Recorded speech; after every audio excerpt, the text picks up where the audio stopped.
परम सत्कारयोग साध संगत जी, रसना पवित्र करिए ते आखिए धन श्री सतगुरु राम सिंह जी, धन श्री सतगुरु जगजीत सिंह जी, धन श्री सतगुरु उदय सिंह जी। सतगुरु राम सिंह जी का नाम बाणी का उपदेश। एक दिन फौजी ਸਿੰਘਾਂ ਨੂੰ बचन किया, तुसी बराजो ते मैं पहरा देंदा हाँ।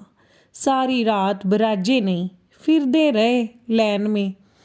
बोला फिर यो ही किया कि तुसी बेगम होए के बराज जाओ, मैं जू जागदा हाँ।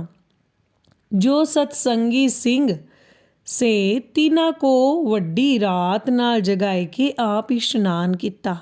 सतसंगियां ने भी किया। ग्रंथ साहिब की जगह लेपन दवाया, ग्रंथ साहिब प्रगासिया, सफ़ा जंग कोल रखा। आप पाठ करने लगे। श्री सतगुरु जी, संग्रांद का दिन सी। एक सिख फौज का कड़ा प्रसाद ले आया।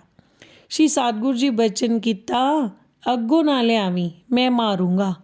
3 वेरी बचन किया, ना मनिया।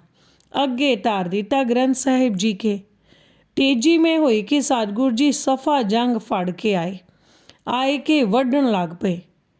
बर्तन टुकड़े टुकड़े हो गया। उस वक्त सब थर थर कंबदे से।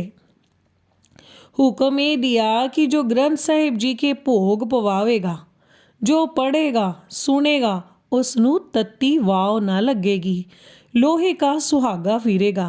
जो नाम जपेगा, बाणी पढ़ेगा, सो ही बचेगा, होर संबर सूरी के मुँह आवेगा। ਸਿੰਘਾ ਪੁੱਛਿਆ, जी ये की सांग है? बचन किया, गुरु अंतरजामी जी, कि ये कड़ा प्रसाद हुक्के के पानी नाल बनया होया है। उसे वक्त बाणीए नू सद के पूछया, तैनू कहंदे कुछ नहीं है, सच वार्ता कह दे कि प्रसाद हुक्के के पानी नाल बनाया है। कहन लगा, सवेरे सुता उठ के जो जल वाली मट्टी सी, तिस विचों मैं पहलो नरेला डुबकाए के कढ़िया सी।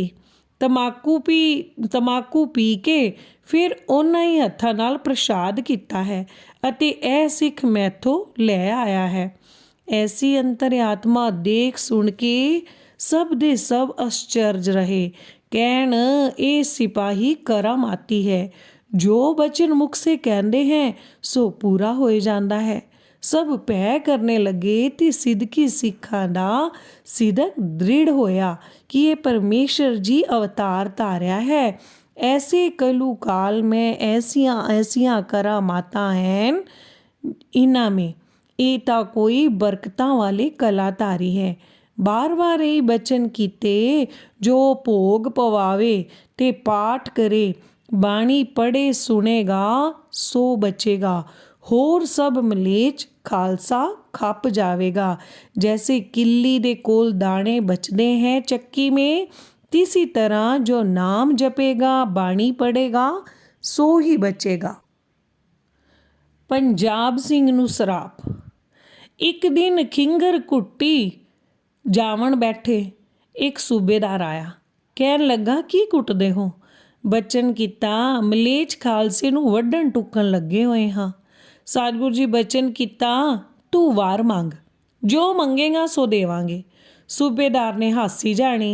कहन लगा, होर तां कुछ नहीं लोड़, एक कंजरी, एक मांस ते एक शराब, इन्हां 3 चीज़ां दी लोड़ है मैनू। श्री सतगुरु जी तेजी में होई के बचन किया, जा ओए पंजाबिया खराबिया, की वार मंगिया ई? गल के मरेगा, घाह वांगू जल जावेगा। कोलों ਸਿੰਘਾਂ ने अर्ज करी कि इस नू बख्शो, बेअदबी के बोल कबूल किते हैं। बचन होया, हुण नहीं मुड़दा है वाक, पूरा होई के ही रहेगा। जैसा वार मंगिया तैसा ही मिल गया। मनसा देवी दे दर्शन करन गया, पहाड़ में आतशक नाल बीमार हो गया, सारा शरीर गल गया। नौकरी छड़ के घर नू चलिया गया, गल के मर गया। थोड़े ही दिनों में घास वांगू जलाए दिता, वाक पूरा होया। निहंग बने। एक दिन निहंग सिंह यानी कान सिंह नू निहंग सिंह है, ਇੱਕ ਦਿਨ ਨਿਹੰਗ ਸਿੰਘ ਕੋ ਬਚਨ ਕੀਤਾ, ਤੂੰ ਵੀ ਨਿਹੰਗ ਬਣਿਆ ਫਿਰਦਾ ਹੈ, ਚੱਲ ਤੈਨੂੰ ਨਿਹੰਗ ਬਣ ਕੇ ਦਿਖਾਈਏ। ਕਾਨ ਸਿੰਘ ਕੋ ਨਾਲ ਲੈ ਗਏ। ਜੰਗਲ ਮੇ ਜਾਏ ਕਿ ਨਿਹੰਗ ਸਿੰਘ ਯਾਨੀ ਕਾਨ ਸਿੰਘ ਨੂੰ ਬਚਨ ਕੀਤਾ, ਜਾਂ ਨਿਹੰਗ ਬਣ ਕੇ ਦਿਖਾਓ, ਨਹੀਂ ਦੇਖ ਤੂੰ ਵੀ ਨਿਹੰਗ ਬਣਿਆ ਫਿਰਦਾ ਹੈ। श्री सागुर जी विराजमान होए धरती पर। प्राण निकाल लिए, शरीर खाली रह गया, मुखारविंद से जल जाने लगा। कान सिंह सांग को देख के बड़ा भयभीत होया। कैसा भयानक भाना वरताया है, देह छोड़ गए हैं, मैनू कल्ले को छड़ गए हैं, जंगल में मैं कल्ला किवें रहांगा। रोने लग पिया, कहने लगा, सच्चे पातशाह जीओ ये की सांग रचाया है। इतने को विरलाप करदियां नो श्री सतगुरु जी उठ बैठे। बचन कीता, तू रोए क्यों पिया है, नाले तू निहंग बनया फिरदा है, इयों बनदा है निहंग। गुरु जी बचन कीता, मैं काल दे बस नहीं हाँ, जदों चाहां तां प्राण छड्डां चाहे ना छड्डां, प्राण कढने ते पाउणे की डेरे आए के निहंग। प्राण कढने ते पाने की गल डेरे आए के निहंग सिंह ने सब नू सुनाई।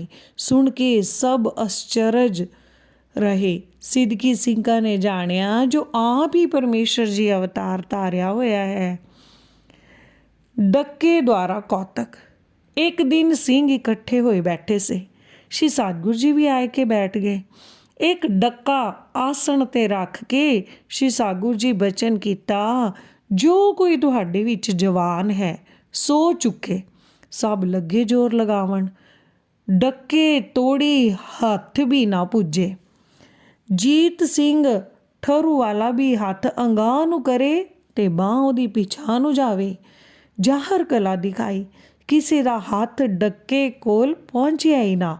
सब बड़े शर्मिंदे होए, कहण ये बड़ा बली है, एडे एडे असी जवान हैं, किसी से डक्का ही ना उठाया गया।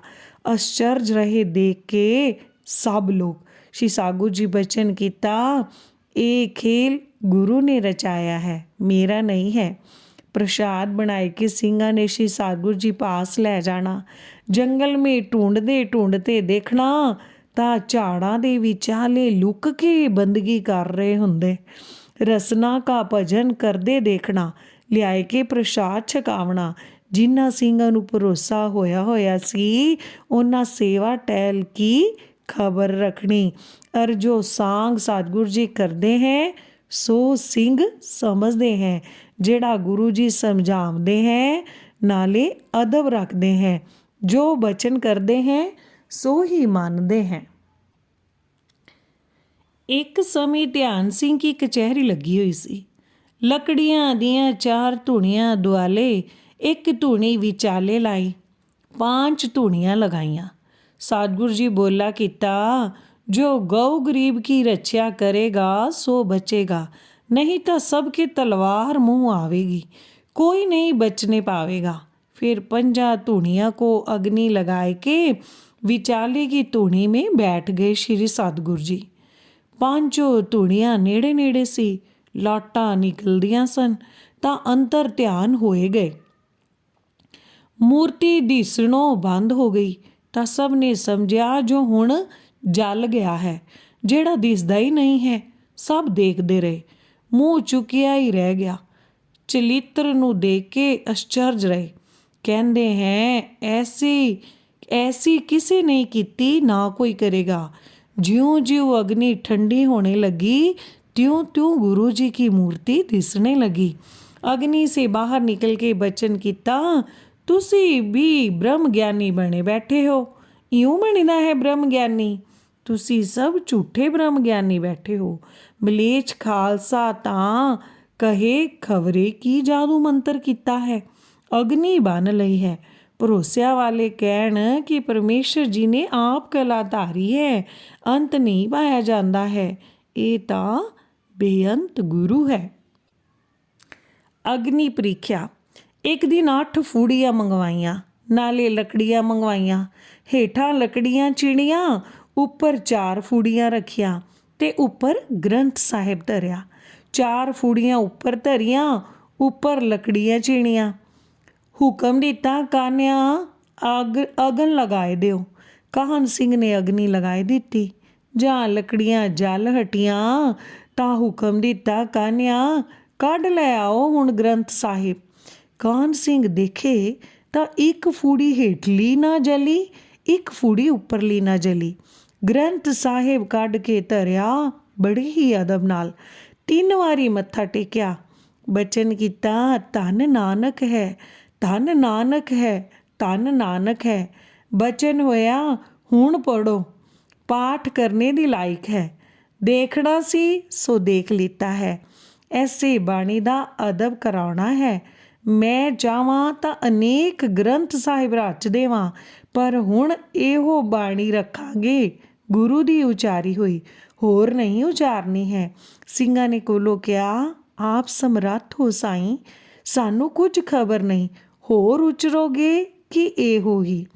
ਅੱਗੇ ਜਿਹੜੀ ਉਚਰੀ ਹੈ ਸੋ ਤਾਂ ਪੜ੍ਹੀ ਜਾਂਦੇ ਹੈ, ਹੋਰ ਜਿਹੜੀ ਉਚਰੋਗੇ ਸੋ ਵੀ ਪੜ੍ਹੀ ਜਾਵਾਂਗੇ। ਇੱਕ ਦਿਨ ਬਾਰੀ ਕੋਹੀ ਕਾਹਨ ਸਿੰਘ ਕੋ ਲੈ ਗਏ। ਜਾਂ ਗਿਣਤੀ ਕਾ ਵੇਲਾ ਹੋਇਆ ਤਾਂ ਕਾਹਨ ਸਿੰਘ ਅਰਜ ਕੀਤੀ, ਜੀ ਗਿਣਤੀ ਕਾ ਵੇਲਾ ਹੋਇਆ ਹੈ, ਗੈਰ ਹਾਜ਼ਰੀ ਨਾ ਹੋਏ ਜਾਏ। ਬਚਨ ਹੋਇਆ, ਮੀਟ ਤੂੰ ਨੇਤਰ। ਜਾਂ ਮੀਟੇ ਤਾਂ ਬਚਨ ਹੋਇਆ, ਖੋਲ ਨੇਤਰ। ਜਾਂ ਖੋਲੇ ਤਾਂ ਦੇਖੇ ਕਿ ਉਹ ਫੌਜ में ही खड़ा है। इन्ना कौतकों को सुन के जो गद्दी पर सी शेर सिंह, ਉਸਨੇ ਕਿਹਾ ਕਿ ਇਸ ਨੂੰ ਸੰਗਲ ਪਾ ਕੇ ਥੰਮਲੇ ਨਾਲ ਬੰਨ੍ਹ ਦਿਓ, ਹੋਰ ਕਿੱਧਰੇ ਅੱਗ ਲਾਵੇਗਾ। ਸੰਗਲ ਪੈਰੀ ਪਾ ਕੇ ਥੰਮ ਨਾਲ ਬੰਨ੍ਹ ਦਿੱਤਾ। ਜਿਹੜੇ ਸਿੰਘ ਸਿੱਧਗੀ ਸੇ ਉਹਨਾਂ ਨੇ ਸੰਸਾ ਕੀਤਾ, ਜੀ ਤੁਹਾਨੂੰ ਸੰਗਲ ਪਾਇਆ ਹੈ। ਸ਼੍ਰੀ ਸਾਗੁਰ ਜੀ ਸੰਗਲ ਲਾ ਕੇ ਰੱਖ ਦਿੱਤਾ। ਫਿਰ ਭਾਰਾ ਸੰਗਲ ਪਾਇਆ, ਉਹ ਵੀ ਲਾ ਕੇ ਰੱਖ ਦਿੱਤਾ। ਫਿਰ ਰਪਟ ਕਰੀ ਜੀ, ਉਸਨੇ ਉਹ ਵੀ ਸੰਗਲ ਲਾ ਕੇ ਰੱਖ ਦਿੱਤਾ ਹੈ। ਹੁਕਮ ਦਿੱਤਾ ਕਿ ਬੇੜੀ ਪਾਏ ਦਿਓ, ਜੇਕਰ ਸੰਗਲ ਲਾ ਕੇ ਰੱਖ ਦਿੱਤਾ ਹੈ। ਫਿਰ ਬੇੜੀ ਪਾਏ ਦਿੱਤੀ ਸ਼੍ਰੀ ਸਤਿਗੁਰੂ ਜੀ ਕੋ। ਫਿਰ ਦੇਖਣ ਤਾਂ ਇਸ਼ਨਾਨ ਕਰਕੇ ਆਉਂਦੇ ਪਏ ਹੈ, ਉਹ ਵੀ ਮੂਰਤੀ ਅੰਦਰ ਕਰ ਦਿੱਤੀ। ਇਤਨੇ ਮੇ ਦੇਖਣ ਤਾਂ ਇੱਕ ਮੂਰਤੀ ਹੋਰ ਤੁਰੀ ਆਉਂਦੀ ਹੈ। ਜਾਂ ਅੰਦਰ ਦੇਖਣ ਤਾਂ ਦੋਵੇਂ ਮੂਰਤੀਆਂ ਹੀ ਨਹੀਂ ਹੈ, ਤੀਸਰੀ ਮੂਰਤੀ ਵੀ ਅੰਦਰ ਕਰ ਦਿੱਤੀ। ਤੇ ਪਹਿਰੇ ਵਾਲੇ ਨੇ ਜਾਇ ਕੇ ਕਹਾ ਕਿ ਸਾਥੋਂ ਨਹੀਂ ਦਿੱਤਾ ਜਾਂਦਾ ਉਹਨਾਂ ਦਾ ਪਹਿਰਾ, ਉਹ ਤਾਂ ਕਈ ਮੂਰਤਾਂ ਧਾਰ ਕੇ ਨਿਕਲ ਜਾਂਦਾ ਹੈ, ਫਿਰ ਆਏ ਜਾਂਦਾ ਹੈ। ਇੱਧਰੋਂ ਤਾਂ ਪਹਿਰੇ ਵਾਲਾ ਗਿਆ ਤੇ ਅੱਗੇ ਮਹਾਰਾਜ ਸ਼ੇਰ ਸਿੰਘ ਪ੍ਰਸ਼ਾਦਾ ਛਕਣੇ ਲੱਗਾ ਤਾਂ ਕੀਰਮ ਪ੍ਰਸ਼ਾਦੇ ਵਿੱਚ ਕੀਰਮ ਚੱਲ ਗਏ। ਪ੍ਰਸ਼ਾਦ में कहा कि होर लियाओ। ਜਾਂ ਹੋਰ ਲਿਆਏ ਪ੍ਰਸ਼ਾਦ ਤਾਂ उसमें भी कीरम चल पे। फिर होर पकवान मंगाए, उसमें भी कीरम चल पे। महाराज शेर सिंह ने कहा कि ये की सबब है। कोलों एक सिंह ने कहा कि वो जो सिपाही फड़िया होया है तिसकी करड़ाई है, तिसका सराप है, वो सिपाही बड़ा करामाती है। इधरों पहरे वाले ने भी आके सारा हाल सुनाया ਤਾਂ ਸਮਝਿਆ ਜੋ ਜ਼ਰੂਰ ਸਿਪਾਹੀ ਕਰਾਮਾਤੀ ਹੈ, ਉਸੇ ਕੀ ਕਰਾਮਾਤ ਹੋਈ ਹੈ। ਹੁਕਮ ਦਿੱਤਾ ਕਿ ਛੋੜ ਦਿਓ ਉਸਕੋ, ਬੇੜੀ ਲਾ ਦਿਓ, ਜਿੱਥੇ ਮਰਜੀ ਹੈ ਉੱਥੇ ਰਹੇ ਉੱਥੇ ਬਹੇ। सब प्याय करने लगे। जो काहन सिंह के बेली थे सो सारे ही गुरु जी के उपासक होएगे। जो बचन करन सतगुर जी सो ही मनन लगे। सारे आख लिए धन धन श्री सतगुरु राम सिंह जी। साडी उन्हां दे चरनां 'च अनेकां वारी डंडौत बंदना है।